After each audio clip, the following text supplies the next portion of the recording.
All right, friends. So on the next slide, on slide 9, we are taking a look at drawing our own scatter plot. So we see height and weight.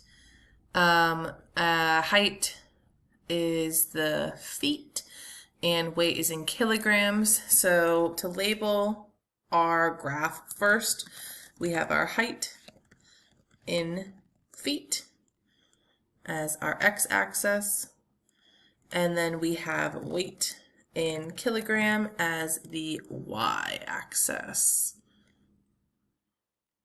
And our title, we can just say we're looking at the height and weight, giving us a nice description of what this graph is telling us. Okay, so we have it labeled, we have our x and our y-axis labeled, and also the title of our graph. So now we're just going to plot these points.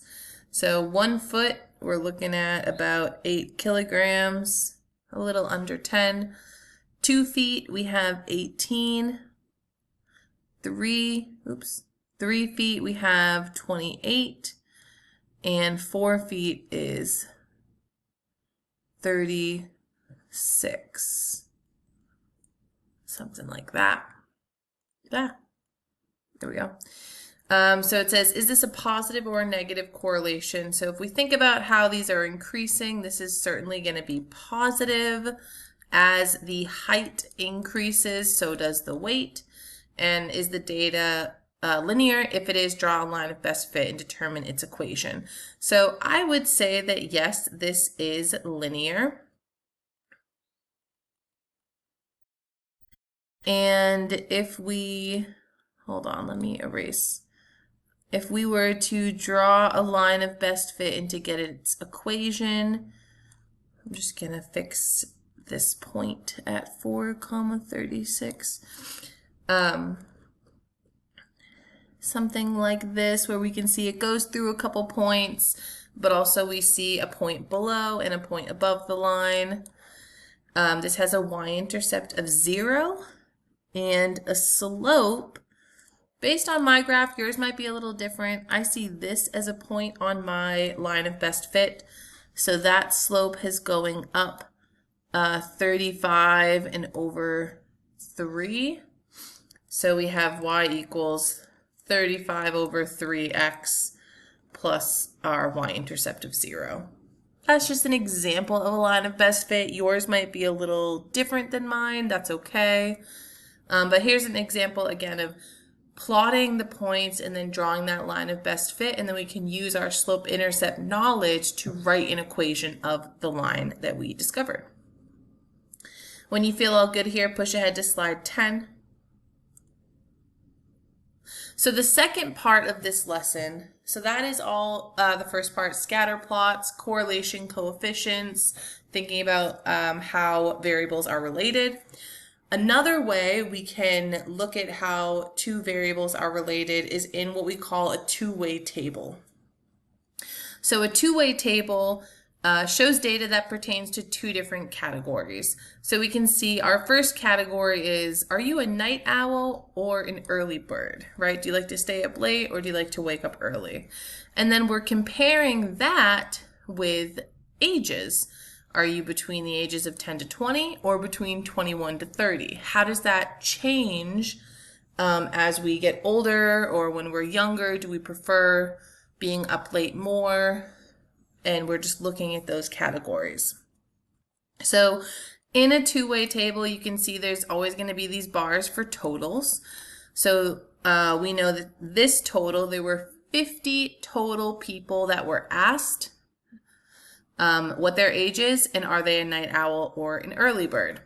And then to read it, we see 6 people are between the ages of 10 and 20 and are an early bird, right? We can also see that 20 people between the ages of 10 and 20 were surveyed and 30 people between 21 and 31 were surveyed. So these totals are going to add to 50. And these totals over here are also going to add to 50, which is our total amount of people that were surveyed.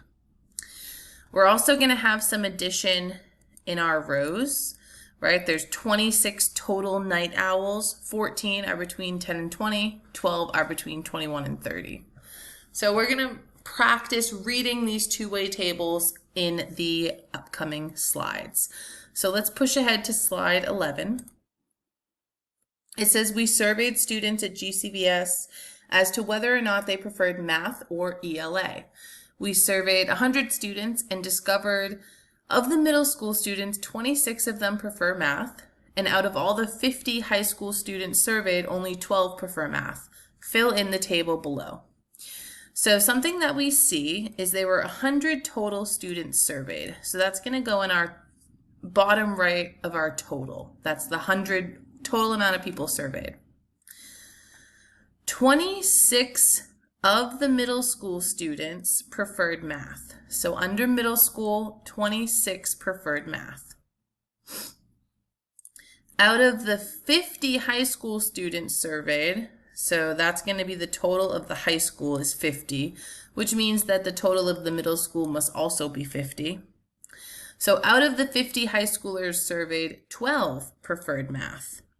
And we can fill in the rest of the table. So 12 plus what is going to get us 50? That's going to be 38. So that means 38 preferred ELA in the high school level.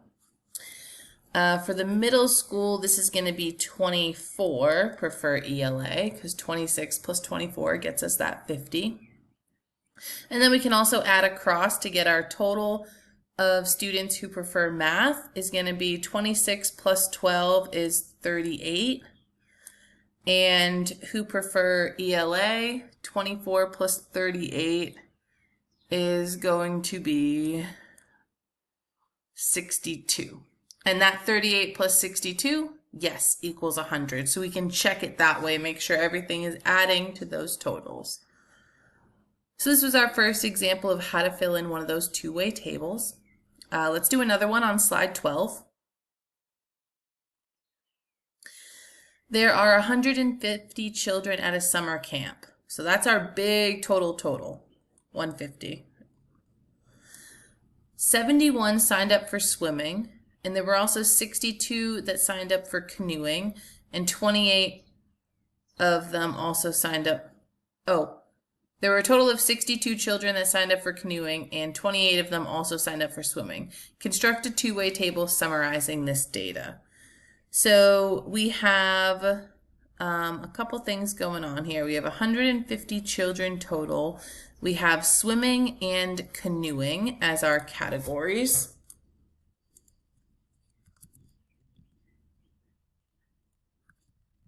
Okay, so plugging that in. Hold on. So this one actually we're going to do no swimming. So you could either sign up for swimming,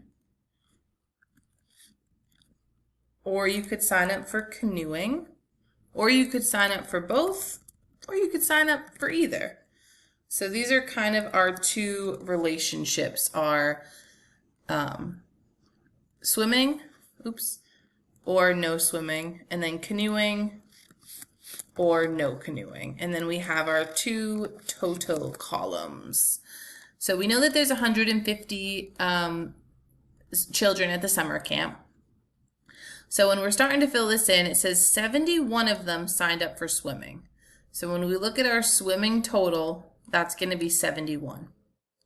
And 71 plus 79 is going to get us 150. So that means if 71 signed up for swimming, 79 signed up for no swimming.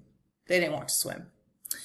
There were a total of 62 children that signed up for canoeing, which means 150 minus 62. That means 88 people did not want to do canoeing.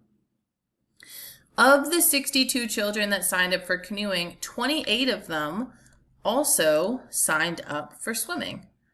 So 28 did swimming and canoeing. 28 plus 43 gets us that 71 total. And now we're going to work at the totals downwards. So 43 plus 45 gets us that total of 88 people that did no canoeing. And 28 plus 34 gets us the total amount of people that did our total canoeing of 62. So again, we fill in with what we know here, what we have, and then we use those big totals to find the missing values. Good. Pause if you need to, and when you're all set, turn to slide 13. I know these are a little confusing. There's a lot going on, but we're going to do much more practice with these throughout the week. So it says this table shows a survey of whether people prefer indoors or outdoors and if they have a pet or not. And it asks us to complete the total. So our first total is going to be how many people have pets. So 9 plus 8 means 17 total people have pets. And then we can look at the total. Okay, how many people do not have pets? 5 plus 7 is 12. So 12 people do not have pets. And I'm just going to kind of clear this out so we can do the numbers okay. When we add 17 plus 12, we get 29. So 29 people were surveyed in total. To figure out how many prefer the indoors, we're adding down vertically. 9 plus 5 is 14. 8 plus 7 is 15. And again, 14 plus 15 gets us that 29. So that works. So we did complete the totals, check. How many people prefer indoors? So in total, 14 people prefer the indoors.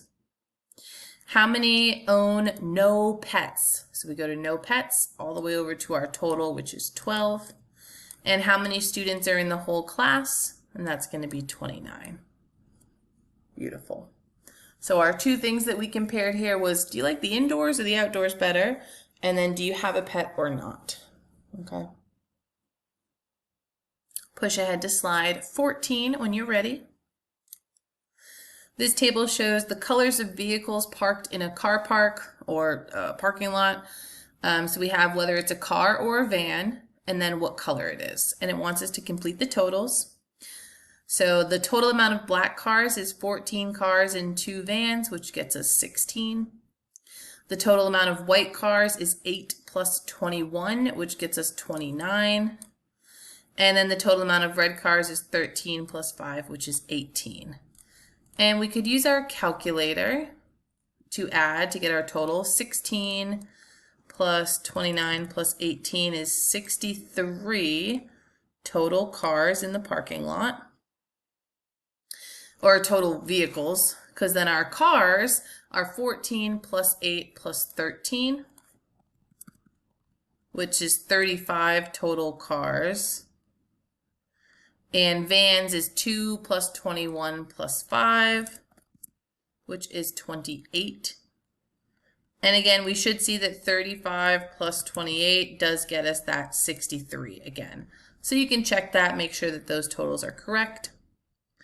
So we did complete the totals. How many vehicles altogether is that 63? How many cars are black? So our black cars are 16.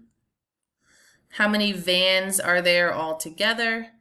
Total vans is 28. And how many white vehicles are there? White is 29. Beautiful. Alrighty. Once you get all those figured out, push ahead to slide 15. Okay.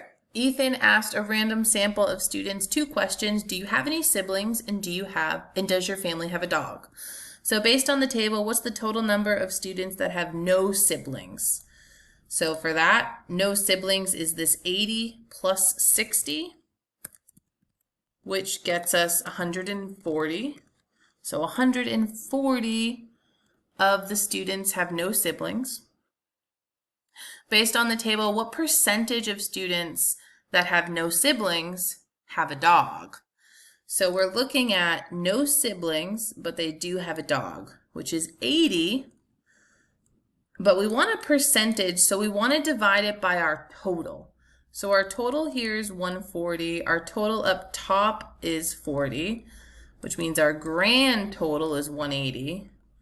So when we do 80 divided by 180, we get 0.44. and we can write that as 44%. And I'm going to have to pause the video, y'all, for a part 3.